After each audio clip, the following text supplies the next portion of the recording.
Let us take in some of the happenings in Kingston. As we would have reported, we also experienced flooding as well as rainfall and strong gusty winds in Kingston. Here's Kirk Wright with our report. In Waterhouse, along the Gully bank, danger. Huge sections of the wall along the Sandy Gully collapsed. Residents like Kimon Fender were on edge. Especially now that I have a 4-year-old, and with this Category 5 hurricane that is coming, I see whereas there's a possibility that the gully may give way. And growing up, I've experienced burial, I've experienced Ivan, and the gully was still standing in all honesty, but this is the worst that we have seen it.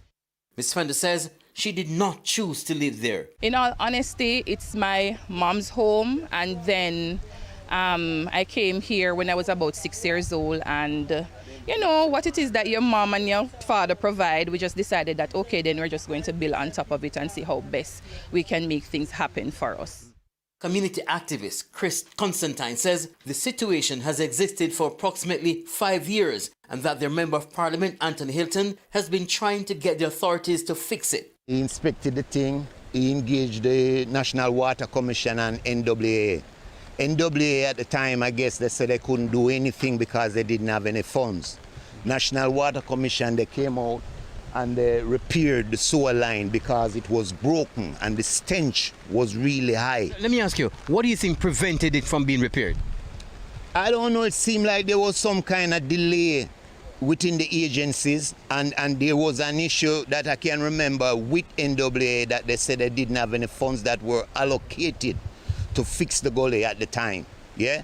And since then, it has been just deteriorating over a sustained period of time. The plates were actually close up to which part they were separated from until some more rain came and washed the plates further down the stream. Over in McGregor Gully, just before Hurricane Melissa made landfall, a feast was about to happen. It's one of the communities in the corporate area notorious for flooding, and with that, last-minute preparation. Reporting live from front page, McGregor Gully. We are awaiting Melissa. In Seaview Gardens, another community prone to flooding, entertainers trot their stuff on the street corner, creating a vibe before the hurricane.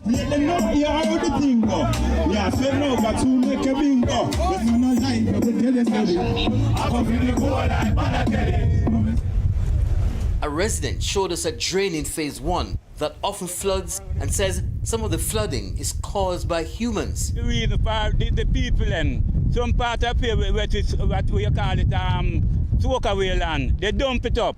And that's the problem. Because when the sea level rise there, it go over that. And it have a rise where the water stops. So the people dump it up. Kirk Wright, TVJ News.